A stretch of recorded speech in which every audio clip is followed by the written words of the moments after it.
일상과 치열했던 여름 사역을 마치고 우리는 지금 어쩌면 무더운 휴가철 한가운데를 지나가고 있습니다. 이미 가족들과 잠시 휴가를 다녀오신 분도 계실 것이고, 또 이번 주간 아니면 다음 주간에 이 쉼의 시간들을 계획하신 분들도 있을 겁니다. 하나님께서 주시는 쉼은 게으름이라고 말할 수 없습니다. 예수님도 바쁜 사역의 현장 가운데서 잠시 짬을 내서 쉬셨던 것처럼 하나님의 쉼은 우리의 지친 영혼과 육체를 회복시키는 은혜의 시간, 은혜의 선물입니다. 이번 휴가철에 여러분 모두가 이러한 새 힘과 또 회복의 은혜를 누리시는 믿음의 백성들 다 되시기를 주님의 이름으로 축복합니다. 우리의 삶을 비유하는 여러 가지 표현들이 있지만 어떤 분은 우리의 삶을 음악에 비유하기도 합니다. 아름다운 명곡이 탄생하려면 화려한 음표들의 나열만이 아니라 악보 사이에 중간중간 호흡을 고를 수 있는 쉼표도 필요합니다. 쉼표가 있어야 음악에 여유가 생길 뿐만 아니라 깊이가 더해지고 또 아름다운 선율이 완성되기 때문에 그러하지요. 그래서 설교학에서도 마찬가지입니다. 강단에 서서 설교를 시작하면서 보통 설교학 교수님들이 가르쳐 주시는 것 3초의 여유를 가져라 라고 얘기를 합니다.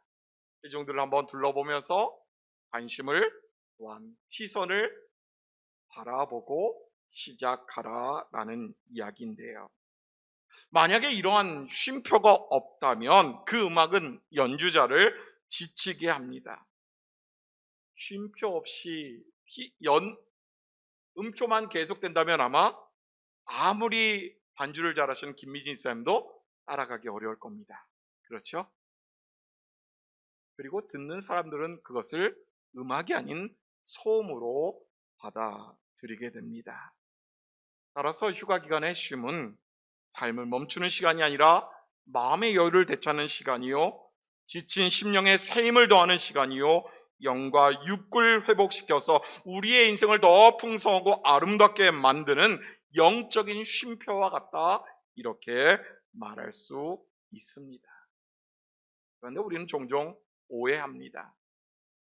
부흥회나 성경학교나 단기 선교 같은 이 특별한 행사, 집중적인 행사를 감당할 때만 하나님께서 우리와 함께 하신다라고 생각할 때도 있다라는 거지요. 찬양하고 기도할 때는 하나님의 인재를 느끼는 것처럼 여겨지지만 행사가 끝나 일상으로 돌아오는 순간 물밀듯이 밀려오는 허무함과 또 나를 향한 은혜도 마침표를 찍은 것인 양 그렇게 살아갈 때가 있기에 그러하지요. 그러나 여러분, 우리가 기억해야 될 것은 분명합니다. 하나님은 특별한 순간에만 함께 하시는 분이 아니라 우리의 평범한 일상에도 변함없이 그리고 한결같이 함께 주시는 분이라, 이러한 사실을 우리는 기억해야만 한다는 것입니다. 어쩌면 오늘 본문에 등장하는 에녹의 삶이 그러했던 것 같습니다. 여러분, 성경이 에녹을 소개하는 방식 너무나 놀랍습니다.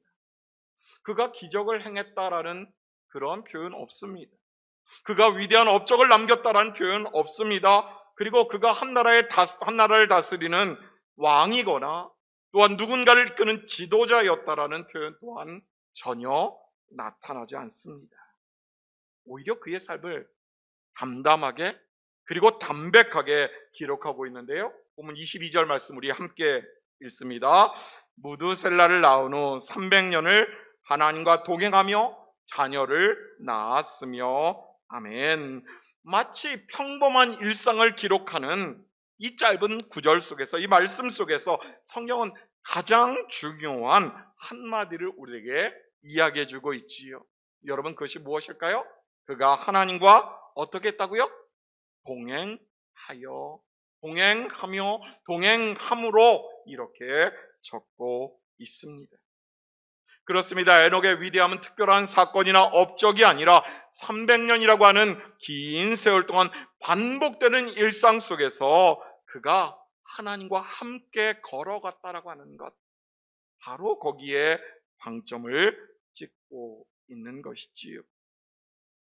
그러니 하나님께서 기뻐하신 것은 그의 특별한 하루가 아니라 하나님과 함께 걸었던 지극히 평범한 300년간의 삶이었다라는 것을 우리에게 이야기해 주고 있는데요. 그러면 여러분, 우리는 어떻게 삶의 매 순간 이 에녹처럼 하나님과 동행할 수 있을까요? 특별한 사역의 현장, 특별한 기간 동안 헌신하는 모습, 이러한 것이 아니라 우리의 반복되는 일상과 쉼 속에서도 어떻게 하나님과 발걸음을 맞추고 살아갈 수 있는지 오늘 본문의 말씀을 통해서 살펴보고자 합니다. 말씀을 상고하며 함께 예배하는 신봉의 가족들 모두가 이 시간 휴가지에 있는 분들이나 아니면 일터에 계신 분들이나 삶의 모든 자리에서 뿐만 아니라 오늘 이 자리 예배하는 이 자리에서 하나님과 동행함으로, 하나님과 함께함으로 오직 그분만을 기쁘시게 하는 복된 삶이 되시기를 주님의 이름으로 축복합니다. 그러면 우리가 어떻게 하나님과 동행할 수 있을까요? 어떻게라는 것에 방점을 찍는다고 한다면 여러분 따라해 볼까요? 하나님과 발걸음을 맞춰야 합니다.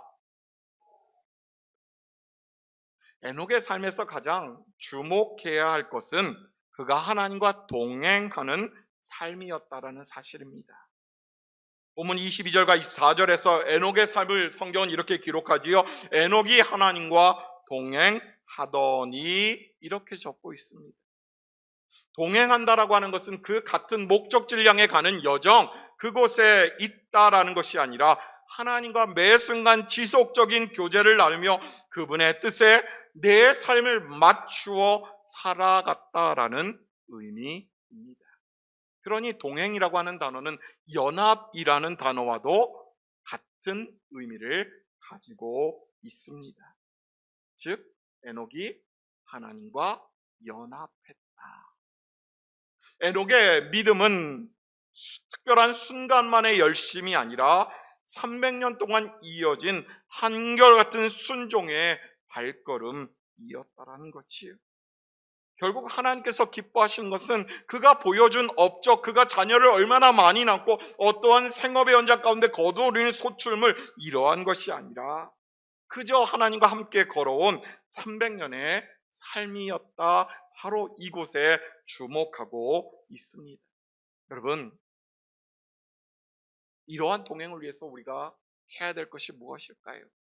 저는 언젠가 스페인의 산티아고 가는 길을 한번 갈 수 있을런지 모르겠지만 한번 다녀오고 싶은 것이 제 소망이기도 합니다.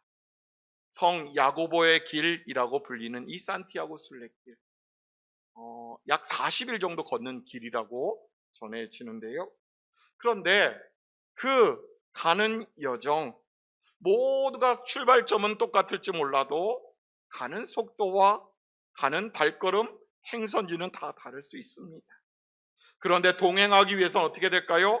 바로 옆에 있는 사람과 방향과 속도를 맞출 수 있어야 합니다. 같은 길을 걷지 않고 자신의 속도만 고집한다고 하면 동행할 수 없겠지요? 그렇죠? 내가 가고 싶은 길, 나는 이 길로 갈 거야 라고 고집하며 하나님 나와 함께 하신다면서 따라오세요 라고 한다면 그것이 진정한 동행이라고 말할 수도 없을 겁니다. 오히려 참된 동행은 하나님의 뜻에 따라 내 삶을 맡기는 것이라 이렇게 표현할 수 있겠지요. 여러분, 에녹이 살던 시대에 바로 노아의 시대 이전입니다. 자기 욕심을 따라 사람들이 살아가던 시대였습니다. 그런데 그는 세상의 흐름보다 하나님 말씀을 선택했습니다. 그래서 그의 삶은 결국 하나님 앞에서 값진 삶이요 귀한 삶이라고 하는 인정을 받을 수 있었는데요. 여러분, 바로 예수님께서 이 발걸음에 본을 보여주셨습니다. 하나님 아버지의 뜻에 따라서 끝까지 순종하심으로 주님과 동행함으로 인하여서 참된 동행의 본을 삶으로 보여주셨던 것이지. 오늘 우리의 삶은 어떠한지 한번 돌아보아야 할 것 같습니다. 우리는 하나님과 함께 걷기보다는 하나님보다 앞서 달려갈 때가 너무나 많습니다. 함께하지 못하다 보니 어느 순간 내 열심으로 달려가다가 지쳐서 넘어지고 쓰러지기 일쑤이지. 내 계획이 먼저입니다. 내 생각이 먼저이고 하나님의 뜻보다 내 방법을 신뢰할 때가 더 많은 것이 어쩔 수 없는 현실이기도 합니다.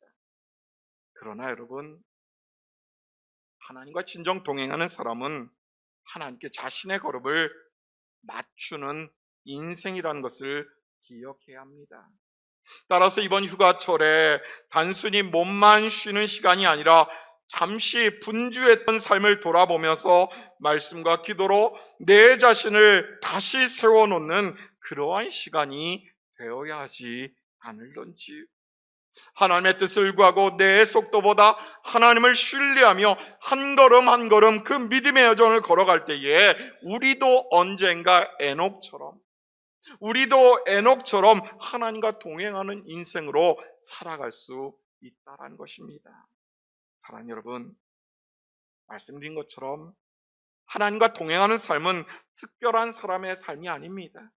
오늘 나의 삶이 바로 하나님과 동행하는 삶이요, 그분에게 나의 발걸음을 맞출 수 있는 삶이 되어야만 합니다. 내 뜻보다 하나님의 뜻을 앞세우며 살아가는 삶을 의미하겠지요. 에녹이 300년 동안 이 한결같이 하나님과 동행했듯 말씀을 따라 한 걸음 한 걸음 순종하는 인생, 그 인생이 결국 하나님 앞에 의로운 인생이요, 하나님을 기쁘시게 하는 자라 인정받는 삶, 하나님 앞에 거룩한 삶으로 높여지게 된다는 것이지요. 바라기는 하나님보다 앞설 것도 아니요, 뒤처질 것도 아니요, 언제나 주님과 발맞추어 인생의 여정을 걸어가시는 여러분 모두가 되시기를 주님의 이름으로 축복합니다. 우리가 어떻게 하나님과 동행하느냐, 어떻게 동행해야 된다고요? 발걸음을 맞추어 동행한다라고 말씀드렸습니다. 그러면 여러분, 어디서 주님과 하나님과 동행해야 될까요? 두 번째인데요, 따라해 볼까요? 일상의 자리에서 동행해야 합니다. 하나님과 이 발걸음을 맞추는 사람은 이제 자신이 살아가는 일상의 자리에서 그 동행을 이어가야 합니다. 본문 21절과 22절 말씀 우리 함께 읽습니다. 에녹은 65세에 무드셀라를 낳았고 무드셀라를 낳은 후 300년을 하나님과 동행하며 자녀들을 낳았으며, 아멘. 성경은 365년이나 되는 에녹의 삶, 특별한 사건이 있었다라고 적고 있지 않습니다. 그는 결혼하여 자녀를 낳고 자녀를 양육하며 가정을 돌보고 또 생계를 위해 수고하는 그 삶의 한복판에서 뭐 했다고요? 하나님과 동행했다라고 적고 있을 뿐입니다.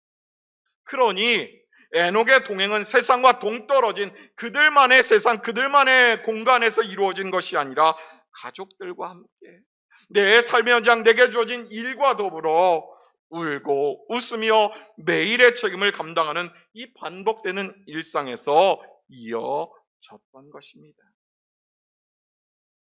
이처럼 하나님께서는요,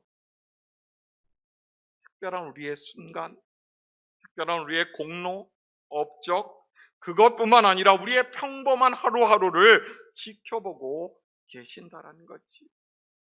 하나님과의 동행은 예배당 안에서 예배드릴 때만 머무는 것이 아니라 내 삶의 자리에서 이어져야만 진정 그 의미를 더할 수 있다라는 것입니다.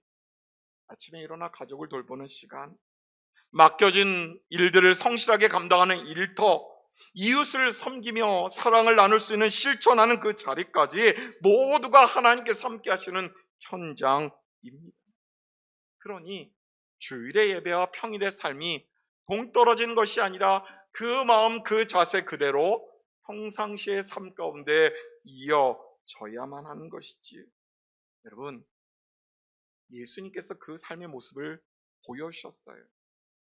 특별한 사명을 안고 이 땅 가운데 오셨지만 그 사명의 자리로 나아가기 전까지 예수님은 언제나 백성들과 함께 먹고 마시는 그 자리에 함께하고 계셨습니다. 세리와 죄인들뿐만 아니라 병약한 자들, 연약한 자들과 함께하고 있었습니다. 바로 그곳에서 하나님의 나라를 드러내셨고 십자가의 삶으로 그 은혜로 우리의 삶을 거룩하게 이루어 주셨습니다.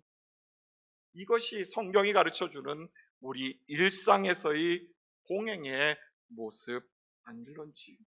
여러분, 그러나 우리의 연약함이 있어서 예배를 드릴 때는 하나님 앞에 서 있는 듯 하나님을 의식하는 듯 보이지만 일상으로 돌아가는 순간 하나님, 저 잠깐만 잊고 계세요? 저는 제 할 일 할게요. 그러나 바울은요, 이런 우리들 향해서 이렇게 권면하지요. 골로새서 3장 23절 말씀 우리 함께 읽어볼까요? 시작. 무슨 일을 하든지 마음을 다하여 주께 하듯 하고 사람에게 하듯 하지 말라. 아멘. 하나님 앞에서 하는 그 일이 곧 사람들 앞에서 하는 일이요, 예배하는 일이나 삶의 현장 가운데 일하는 모든 것이 뗄래야 뗄 수 없는 그러한 과정이라는 것입니다. 따라서 이제 휴가지로 떠나는 모든 분들이더라도 휴가를 보내며 쉼을 누리는 그 시간까지도 모두 주님 앞에서 죽게 하듯 우리는 감당하며 살아가야 합니다. 그리할 때에 비로소 우리의 평범한 하루는 반복되는 하루가 아니라 잊혀지는 하루가 아니라 하나님께 드려지는 거룩한 예배의 한 날이 될 것이고 날마다 하나님과 동행하는 인생들로 우리는 거듭날 수 있을 것입니다. 사랑하는 여러분, 특별한 행사들이 몰려있는 여름철이지만 하나님과 함께 살아가는 일상을 하나님은 더 귀하게 바라보신다는 것을 여러분 기억하셨으면 좋겠습니다. 에녹이 300년 동안 평범한 삶의 자리에서 하나님과 동행함으로 그분의 거룩함을 이루어냈던 것처럼 오늘 내가 몸담고 있는, 내가 서 있고 나를 불러주신 그곳, 그 삶의 자리에서 주님과 함께 걸어가시는, 나의 일상 가운데 하나님과 함께 동행하는 여러분들 모두가 되시기를 간절히 소망합니다. 그리할 때 우리의 일상은 하나님 은혜가 머무는 거룩한 삶의 자리가 될 것이고 세상 속에서 바로 나를 통하여 하나님의 거룩함과 하나님의 신실하심과 하나님의 영원하신 능력이 나타나는 통로, 그러한 통로로 쓰임받을 수 있을 것입니다. 바라기는 주님과 동행하는, 그래서 그 일상의 기쁨을 누릴 수 있는, 일상의 감사와 감격으로 넘쳐날 수 있는 여러분 모두가 되시기를 주님의 이름으로 축복합니다. 마지막 세 번째로요, 발맞추어 주님과 걸어가는 것. 어떻게, 어디서, 나의 일상에서 그렇게 하나님과 동행할 때 그러면 우리는 어떻게 될 것인가? 따라해볼까요? 하나님을 기쁘시게 합니다. 그 매 순간순간마다 하나님과 발맞춰 걸어가는 순간에도 하나님을 기쁘시게, 또한 나의 일상 가운데 맡겨진 일들을 감당할 때도 하나님을 기쁘시게 하는 삶, 바로 에녹은 그것으로 인정받았던 인생이었습니다. 에녹의 마지막을 우리는 기억하지요. 그가 죽음을 보았을까요? 죽음을 보지 않았을까요? 죽음을 보지 않고 옮겨졌다라고 성경은 적고 있습니다. 그런데 그 이유가 약 1600년이 지난 히브리서 11장에서 그 이유를 우리에게 이야기해 주고 있습니다. 히브리서 11장 5절 말씀인데요, 우리 함께 읽지요. 믿음으로 에녹은 죽음을 보지 않고 옮겨졌으니 그는 옮겨지기 전에 하나님을 기쁘시게 하는 자라 하는 증거를 받았느니라. 아멘. 그가 죽음을 보지 않고 하나님 나라로 옮겨질 수 있었던 이유 하나입니다. 그것이 무엇일까요? 하나님을 기쁘시게 하는 자라 인정받았기 때문에 그러합니다. 그의 업적이 뛰어나서도 아니고, 그가 일평생 주를 위한 봉사만 해서도 아니고, 그저 하나님과 동행하며 하나님을 기쁘시게 하는 삶을 살았기 때문에 하나님 그를 하나님 나라로, 믿음의 사람으로 인정하시고 하나님의 나라로 옮기셨다라는 것이, 다시 한번 말씀드리지만 하나님을 기쁘시게 한다는 것은 세상이 말하는 성공이나 업적을 이루어내라는 의미가 절대 아닙니다. 그저 내 주어진 삶의 자리에서 하나님과 함께 걸으며 그분의 뜻에 하루하루 매 순간 순종하며 살아가는 인생, 이러한 인생을 하나님은 기뻐하는 자라 말씀하신다라는 겁니다. 사람은 분명 눈에 보이는 결과로 평가합니다. 그러나 하나님께서는 그 과정, 결과를 따지는 것이 아니라 그 과정, 그 사람의 중심을 살펴보신다라는 거지. 그래서 에녹이 위대한 일을 이루었기 때문이 아니라 하나님과 동행하는 삶을 끝까지 지켜냈기에 그는 하나님을 기쁘시게 하는 자라 인정받을 수 있었던 것입니다. 미국 한 시카고에 있는 병원에 30년 넘게 청소부로 일한 메리라고 하는 여자분이 있었습니다. 얼마나 병원에 청소하는 일이라는 것이 얼마나 지저분하고 힘든 일이었겠습니까? 한 의사가 그런데 매일 웃는 얼굴로 일하는 이 메리라는 여사에게 묻지요. 어떻게 그렇게 일할 수 있습니까? 그때 이 환경미화원 메리라는 분은 이렇게 대답했다고 하는데요. 저는 병원 바닥을 닦는 것이 아닙니다. 오늘 예수님께서 걸어가실 길을 준비하고 있습니다. 오늘 이 병원의 복도, 이 병실을 지나는 환자와 의료진 모두가 주님의 평안을 누리기를 기도하며 청소하고 있습니다. 사람들 눈에게는 별 차이가 없는 그러한 청소 일이었지만 메리에게는 그 자리가, 그 순간이 주님과 동행하며 하나님을 기쁘시게 하는 삶의 예배였다는 거지. 이처럼 하나님께서는 오늘도 주님과 함께 걸어가는 평범한 우리의 삶 기억하시고 내가 기뻐하는 자라 말씀해 주실 줄로 믿습니다. 사랑하는 목회 가족 여러분, 하나님께서는 큰 성과를 낸 에녹의 특별한 하루를 기억하시는 것이 아니라 하나님과 걸었던 그의 300년의 역사를, 그의 인생의 여정을 그저 기뻐하셨습니다. 오늘도 우리의 화려한 성공보다는 하나님과 발맞추어 걸어가는 평범한 일상을 바라보고 계시지요. 무더위 가운데 맞이하는 이번 한 주간도 가정과 일터에서 나를 불러 세우신 그 삶의 모든 자리에서 하나님과 동행하며 하나님을 기쁘시게 하는 복된 여러분 모두가 되시기를 간절히 소망합니다. 그래서 에녹과 함께 하셨던 그 하나님께서 오늘 우리의 삶 가운데 끝까지 동행해 주실 뿐만 아니라 내가 너를 기뻐하노라, 내가 너를 자랑하노라, 이렇게 말씀해 주시는 은혜 풍성하게 누리시는 여러분 모두가 되시기를 주님의 이름으로 축원합니다.